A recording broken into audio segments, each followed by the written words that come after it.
नमस्कार, आप देख रहे हैं 24 न्यूज। मैं हूं आपके साथ संजय मिश्रा। ये देखते हैं अब तक की 25 बड़ी खबरें। दिल्ली में ठंड के साथ घने कोहरे का देखने को मिल रहा है असर। घने कोहरे की वजह से कैंसिल हो रही है ट्रेन फ्लाइट। मौसम विभाग के मुताबिक दिल्ली में आज रहने वाला है हल्के से लेकर घना कोहरा। दिल्ली में न्यूनतम तापमान पहुंच गया 6.9 डिग्री सेल्सियस के आसपास। राहत की बात यह है कि धीरे धीरे कोल्ड डे का असर भी होने लगा है कम। उत्तर प्रदेश के बिजनौर में मंगलवार की शाम हुआ दर्दनाक हादसा। यहां के रामगंगा नदी पर बने बैराज की रेलिंग तोड़ते हुए नीचे गिर गई एक कार। यह हादसा जिस स्थान पर हुआ वहां नदी की गहराई है करीब 35 फीट। इस हादसे में 4 लोगों की हुई मौके पर मौत। गनीमत इस बात की रही कि मौके पर मौजूद लोगों ने कार में सवार एक व्यक्ति को जिंदा बचा लिया। सूचना मिलने पर मौके पर पहुंची पुलिस ने क्रेन की मदद से कार को नदी से बाहर निकाला। बिहार के पूर्व मुख्यमंत्री कर्पूरी ठाकुर को मरणोपरांत दिया जाएगा भारत रत्न। मोदी सरकार के इस फैसले के बाद गरमाई बिहार की सियासत। पीएम मोदी के इस मास्टर स्ट्रोक के बाद बीजेपी ने बिहार में फ्रंट फुट पर शुरू कर दी बैटिंग। लोकसभा चुनाव 2024 से पहले इसे बताया जा रहा है बीजेपी का मास्टर स्ट्रोक। बीजेपी ने बिहार के अति पिछड़ों के वोट बैंक को साधने के लिए किया है बड़ा ऐलान।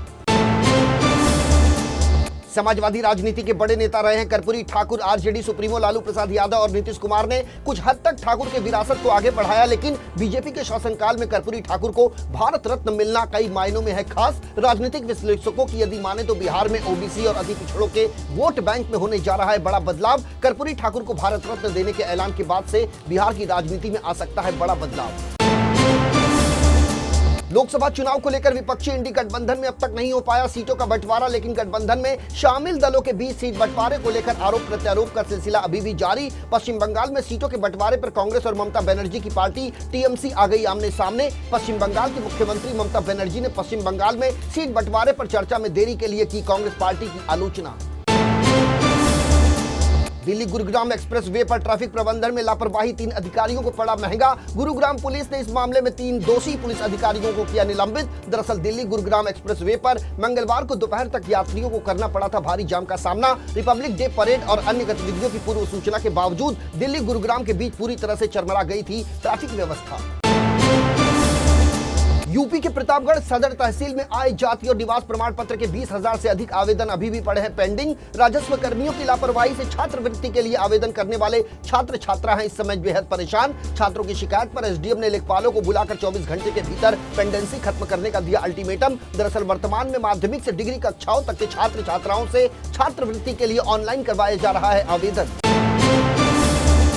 उत्तर प्रदेश लोक सेवा आयोग ने 23 जनवरी की शाम को पीसीएस 2023 का रिजल्ट किया जारी, जिसमें 251 युवाओं ने क्रैक किया एग्जाम। लेकिन सहारनपुर जिले के देवबंद के रहने वाले सिद्धार्थ गुप्ता पूरे प्रदेश में रहे पहले स्थान पर। नायब तहसीलदार सिद्धार्थ गुप्ता बनेंगे डिप्टी कलेक्टर। दरअसल पीसीएस 2022 में 7वें टॉपर रहे थे सिद्धार्थ, जिसके बाद उन्हें बनाया गया था नायब तहसीलदार। लेकिन पिता के सपनों को साकार करने के लिए उन्होंने आगे भी अपनी मेहनत रखी जारी, जिसके बाद आया ये नतीजा।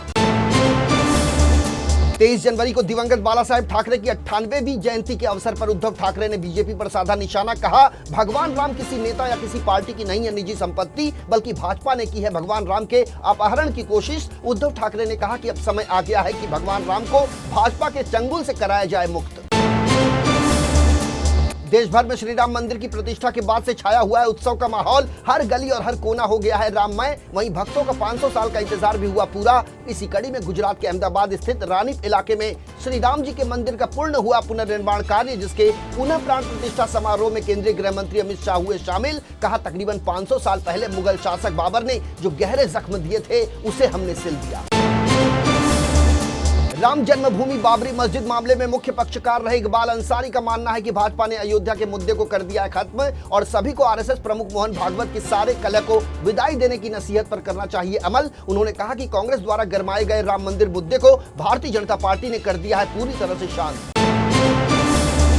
अयोध्या में श्री राम की जन्मभूमि पर बने भव्य दिव्य राम मंदिर की प्राण प्रतिष्ठा होने के बाद देश दुनिया के राम भक्त दे रहे हैं दिल खोलकर दान। राम मंदिर को हर दिन में दान के रूप में प्राप्त हो रहे हैं 3 करोड़ 17 लाख रुपए से अधिक की धनराशि। श्री राम जन्मभूमि तीर्थ क्षेत्र ट्रस्ट के ट्रस्टी डॉक्टर अनिल कुमार मिश्रा ने दी जानकारी। मंदिर परिसर में खोले गए हैं 10 दान काउंटर।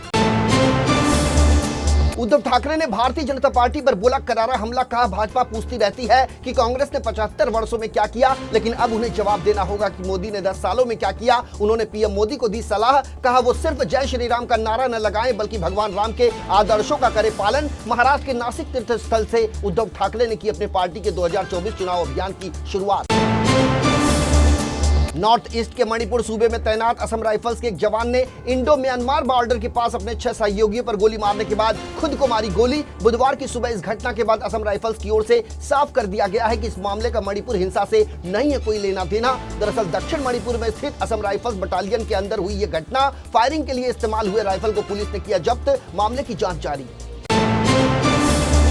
छत्तीसगढ़ के खैरागढ़ में एक बार फिर गर्मा गया है धार्मिक माहौल। यहां एक युवक ने इंटरनेट मीडिया में ढांचे की तस्वीर लगाकर की विवादित टिप्पणी, जिसके बाद हिंदू संगठन आक्रोशित हो गए और कार्रवाई की मांग को लेकर कर दिया पुलिस थाने का घेराव। मामले की गंभीरता को देखते हुए खैरागढ़ पुलिस ने 2 युवकों को किया गिरफ्तार, जबकि एक युवती है अभी भी फरार, जिसकी तलाश जारी।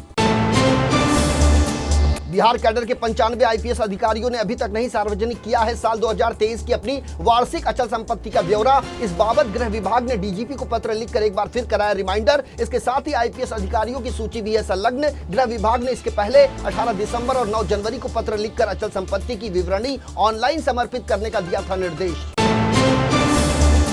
आज है होमी जहांगीर भाभा की पुण्यतिथि। 24 जनवरी 1966 को मात्र 56 वर्ष की आयु में उनका हुआ था निधन। भारत के महानतम वैज्ञानिक होने के साथ साथ देश के परमाणु कार्यक्रम के जनक भी थे होमी जहांगीर भाभा। उन्होंने ही उस समय देश को परमाणु शक्ति संपन्न राष्ट्र बनाने के लिए किया काम, जब दुनिया शीत युद्ध में उलझी हुई थी और परमाणु हथियारों की होड़ के दुष्परिणामों की हो रही थी भविष्यवाणी।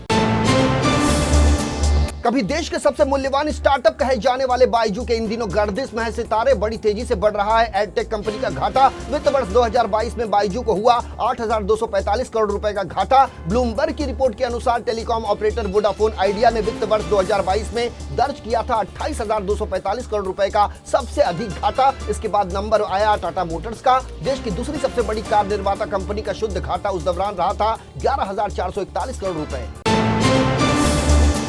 भारत के 2 सबसे अमीर व्यक्तियों की नेटवर्थ में मंगलवार को दर्ज की गई भारी गिरावट। अडानी ग्रुप के चेयरमैन गौतम अडानी और रिलायंस ग्रुप के चेयरमैन मुकेश अंबानी, इन दोनों की नेटवर्थ हुई कम। गौतम अडानी की नेटवर्थ में मंगलवार को 3.38 अरब डॉलर यानी 28,111 करोड़ रुपए की आई गिरावट। इससे उनकी नेटवर्थ गिरकर हुई 90.8 अरब डॉलर। तो वहीं मुकेश अंबानी की नेटवर्थ में मंगलवार को दर्ज की गई 2.24 अरब डॉलर यानी 18,630 करोड़ रुपए की गिरावट। इससे मुकेश अंबानी की नेटवर्थ गिरकर हुई 99.1 अरब डॉलर। अयोध्या में राम मंदिर के उद्घाटन पर इस्लामिक देशों के संगठन ओआईसी ने की कड़ी आलोचना। 57 देशों के समूह ने कहा कि जिस प्रकार से सैकड़ों साल पुरानी बाबरी मस्जिद को ढहाकर यह मंदिर बनाया गया, उस पर वो व्यक्त करता है अपनी गहरी चिंता। ओआईसी कार्यालय की ओर से जारी बयान में कहा गया है कि भारत के शहर अयोध्या में पहले से ध्वस्त बाबरी मस्जिद के स्थान पर राम मंदिर का निर्माण और उद्घाटन है बेहद चिंताजनक। मुंबई पुलिस ने शांति व्यवस्था भंग होने की आशंका के चलते जारी किया एक आदेश। शहर में अब 5 या उससे अधिक लोगों के एकत्र होने या जुलूस निकालने पर 6 फरवरी तक लगाया गया प्रतिबंध। गौरतलब है कि मराठा आरक्षण कार्यकर्ता मनोज जरांगे ने की अपने हजारों समर्थकों के साथ 26 जनवरी से मुंबई में बड़े पैमाने पर विरोध प्रदर्शन करने की घोषणा, और अब उनके समर्थक लगातार बढ़ रहे हैं मुंबई शहर की ओर। दिल्ली हाईकोर्ट ने पत्नी के तालमेल नहीं बैठाने के रवैये के कारण मानसिक क्रूरता सहने पर पति के पक्ष में दिया तलाक का आदेश। कोर्ट ने कहा कि इस मामले में कुछ भी नहीं होने वाला है हासिल। न्यायमूर्ति सुरेश कुमार कैद की अध्यक्षता वाली पीठ ने मंगलवार को जारी फैसले में पति की याचिका पर तलाक से इनकार करने के फैमिली कोर्ट के आदेश को किया रद्द।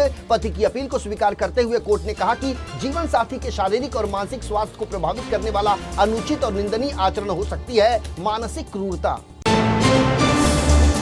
हरियाणा के भिवानी शहर के सेक्टर 13 चौकी क्षेत्र में एक बुजुर्ग का अश्लील वीडियो बनाकर उसके साथ की गई करीब 36 लाख रुपए की ठगी। इस मामले में कड़ी मेहनत और मशक्कत के बाद राजस्थान से 8 आरोपियों को पुलिस ने किया गिरफ्तार। हरियाणा पुलिस के मुताबिक राजस्थान के डीग, अलवर और भरतपुर जिले के रहने वाले हैं सभी आरोपी, जो अंतर्राज्यीय गिरोह बनाकर करीब 2 साल से लोगों के साथ कर रहे थे ठगी। उत्तर प्रदेश की अर्थव्यवस्था के लिए मील का पत्थर साबित होगा अयोध्या धाम और श्री राम मंदिर। स्टॉक रिसर्च फर्म जेफरीज ने दावा किया है कि वेटिकन सिटी और मक्का से कहीं ज्यादा अयोध्या में एक साल के अंदर 5 करोड़ श्रद्धालुओं के आने की उम्मीद। दरअसल मक्का में प्रतिवर्ष आते हैं 2 करोड़ और वेटिकन सिटी में 90 लाख श्रद्धालु। एसबीआई की रिसर्च के अनुसार उत्तर प्रदेश को अयोध्या की वजह से एक साल में 25,000 करोड़ रुपए से ज्यादा का अतिरिक्त कर संग्रह का लाभ मिलने की उम्मीद। Indian tennis star Rohan Bopanna ने रच दिया इतिहास। दरअसल रोहन बोपन्ना और मैट एब्डन पहुंच गए ऑस्ट्रेलियन ओपन के सेमीफाइनल में। 44 वर्षीय रोहन बोपन्ना और मैट एब्डन ने क्वार्टर फाइनल मैच 6-4, 7-6 और 7-5 से जीत दर्ज कर सेमीफाइनल में बनाई जगह। वहीं इस जीत के बाद रोहन बोपन्ना और मैट एब्डन मेंस डबल में वर्ल्ड नंबर 1 पर हुए काबिज। तो ये थी अब तक की 25 बड़ी खबरें। देश और दुनिया की ताजा तरीन खबरों के लिए बने रहिए इन 24 न्यूज के साथ। मुझे यानी संजय मिश्रा को दीजिए इजाजत। नमस्कार।